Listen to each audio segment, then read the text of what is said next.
Republicans and Democrats and independents across this nation, I say it is time for us to come together as one united people. While the campaign is over, our work on this movement is now really just beginning.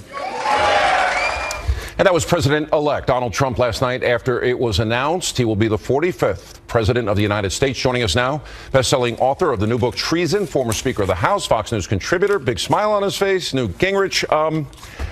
There was a part of me today that really wanted to name names of those Republicans, those... all right, you're going to show yourself the bigger man. But I resisted the temptation to name names. All those people that sabotaged him, were not helpful, did everything to hurt him, and frankly, if they were successful, would be beating people like you and me over the head with a baseball bat and saying, oh, see, they were all wrong the whole time. But I didn't do it. Aren't you proud of me? Right. I'm very proud of you. I think it's a sign of your newfound post-victory maturity. All right. What do you... I mean, go ahead. Let me just say this because we've known each other so long. You and I, along with millions of other Americans, are just beginning one of the great adventures of our lifetime. The 8 years of Donald Trump are going to be among the most extraordinary, creative, inventive, exciting periods in all of American political history, and will, I think, both move America back to being great again, dramatically drain the swamp in Washington, and move our systems into the 21st century to provide much, much better experiences for every American. Now, my only point is, compared to all that, the little whiny, sniveling, negative cowards who were never Trumpers are beneath our paying attention to them. Let them drift off into the ash bin of history while we go ahead and work with Donald Trump and with the House and Senate Republicans to create a dramatically new future. Do you believe the old order Republican Party, I believe it's dead, and there's a new Republican Party, and hopefully one that's revitalized with bold colored differences, as President Reagan talked about? Do you worry about those old guard Republican establishment people eventually, as quickly as they can, turning on Trump and stopping progress that he's laid out and I think got a mandate for last night? Look, their technique won't be to turn on him. I remember this both with Reagan in 81, 82, and then with us once we got a majority in 94. Their technique will be to say, oh, be reasonable. Don't push too hard. Don't force the issue. Find a compromise with Democrats. Maybe he shouldn't name one of the justices who are conservative who's on his list. Maybe he should find a nice, moderate, acceptable to the Democrats. Down that road is a disaster. And so we have to be aware that the danger is not that they're going to actively fight. The danger is that they're going to offer honeyed words of subversion that undermines the entire movement to make America great again, undermines the entire Trump movement, which is beginning to change America. But I have a hunch, just based on today's conversations, we were in Charleston, now we're talking to you from Atlanta, and as I talk to people all around the place, one, lots of people walked up and said congratulations, including people who are for Hillary, who said, look, you guys won a great campaign, and we just respect that you did it. Two, there is a spirit here of what if we could actually come together to get big things done. Now, that doesn't mean backing off on anything, but I would suggest to you, for example, that a really dramatic infrastructure program will get at least half the Democrats to sign up for it and be exactly in the job-creating direction that Donald Trump has talked about for a year and a half. So there are ways to build the next 6 months that it becomes a really pretty remarkable majority-building project that sets the stage for greater economic growth, greater take-home pay on terms that Trump has campaigned on. I want to get to that, and let's go through the order of what you think the agenda ought to be and how he gets there. We'll have more with Speaker Gingrich right after this break. Also tonight, Monica Crowley, Herman Cain, they react to Donald Trump being elected the 45th President of the United States. Former Speaker of the House and Fox News contributor Newt Gingrich is with us.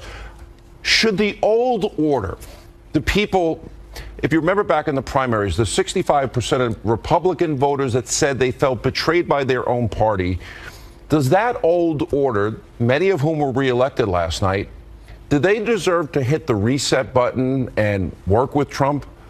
Or do you think that maybe there needs to be a restructuring? No, I think, first of all, the proof will be in the pudding. And so far, we have great comments from Mitch McConnell, who is the most important single person in the opening 30 or 45 days, because every single cabinet officer has to be approved by the Senate. And if you don't have the active, energetic support of the Senate leader, you ain't getting nothing done, and you're not going to have a cabinet. So I think Trump has got to be close to McConnell. McConnell, of course, has an enormous interest in ending the war against coal. And there are things that Trump can do on the very first day by repealing a variety of executive orders that will make McConnell very happy. So I think that could be a great relationship. Today, as you know, because you and I were emailing about it, Speaker Paul Ryan, speaking in Janesville, his hometown, gave a great ringing endorsement of Trump and said, look, this guy won the nomination in a remarkable way. He won the presidency decisively. He is the leader of our country and the leader of our party. And therefore, we all have an obligation to work with him. And you could not have asked for a more complete commitment to cooperate than you got from Paul Ryan. Now, that doesn't mean that guys who are as smart and as committed as McConnell and Ryan are going to roll over and do everything that, Donald Trump wants, nor, frankly, as conservatives, would we want the legislative branch to not exercise judgment and to not try to help improve legislation and improve ideas. But I'm very encouraged. There are going to be a handful of bitter enders who are saying, oh, I could never work with Trump. There are not going to be many of them, and they're all going to face a primary fight in 2018. There will also be a handful of people who are so pure that they can't be practical and work with Donald Trump. But I think it's a little hard coming out of this election to make the argument back home that you are more for change than Donald Trump, and therefore you can't work with him. So I think the Freedom Caucus types may in fact find themselves working with Trump and Ryan more than they thought they would.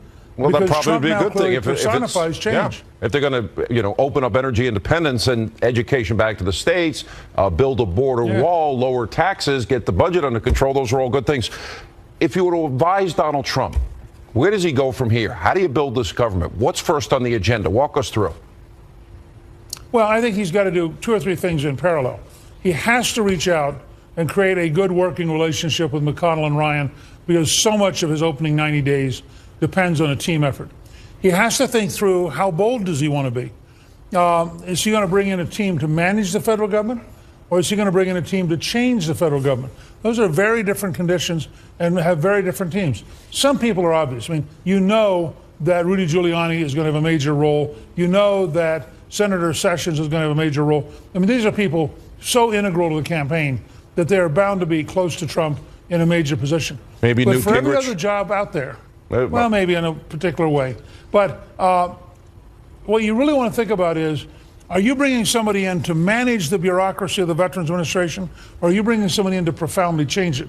Now, those are two very different recruiting jobs. And I think things like that. The other thing I would say is that Trump needs to pick a limited initial set of really big changes that he wants to come in with that defines the first 6 to 8 or 9 months of his presidency in domestic policy. One of them clearly is a big infrastructure bill. One of them has to be getting control of the southern border. You have a list, I know, that's very compelling and very powerful.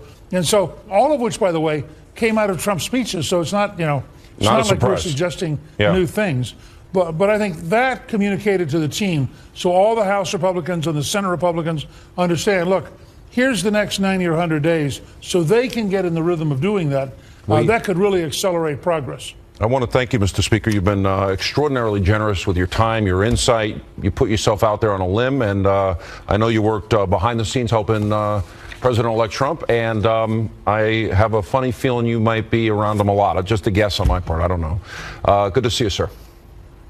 Good to be with you. And coming up, Monica Crowley, Herman Cain, they'll weigh in. They'll also respond to the anti-Trump protests going on around the country and much more. And welcome back to Hannity. So tomorrow morning, President-elect Donald Trump will meet with President Obama at his new home. Well, coming in January, the White House, as they begin the transition of power. Joining us now, Fox News contributors Herman Cain, Monica Crowley, both we're big Donald Trump supporters, and good for both of you. And you know what? Look, we all took a little heat, didn't we? A little heat, Yes. Sean? We took a lot of heat. In fact, I was the first one a couple of weeks after Donald Trump made his announcement did. in June of 2015. You were. And I came on this network and I did radio with Don Imus and so many other people, and I said, stop laughing. Do not underestimate him. He can win the whole thing. And I mean, well, here we are. Donald Trump is the president. Monica Crowley's with her. I don't know what she's smoking, but yeah, I still like her. She's nice girl. Herman, you took some heat too. I did. I went to 3 Donald Trump rallies, introduced him 3 times, and obviously I took some heat, but I didn't care because I wasn't looking at all of the BS that was being thrown at him. And the people who went to the rallies, let me tell you, that was his ground game. Here's what nobody's talked about, Sean. 10,000 people show up for a rally, they're going to tell 10,000 people. That's his ground game. That was his ground game, and it worked. It was unconventional, but it worked. And I got to tell you, those people heard the substance of what he was talking about at those rallies, even though it wasn't reported And by on the way, night of the Herman, news. And then, or Monica, I'll go to you. And then they posted it on Facebook and Instagram and Twitter. He got more bang for his buck. I think he's probably. He probably has spent less money than any presidential candidate in 50 years. He ran his campaign like a business, and he's going to run the country like a business, too. Look, what we saw last night is the most astonishing political story, certainly of our lifetimes, maybe in the history of the Republic. This is a man who has never done this before, basically had no money in his campaign, and had a very skeletal campaign staff. And he pulled the whole thing off. One of the big reasons why he did was he spoke directly to the issues that affect the livelihoods of the American people. Jobs,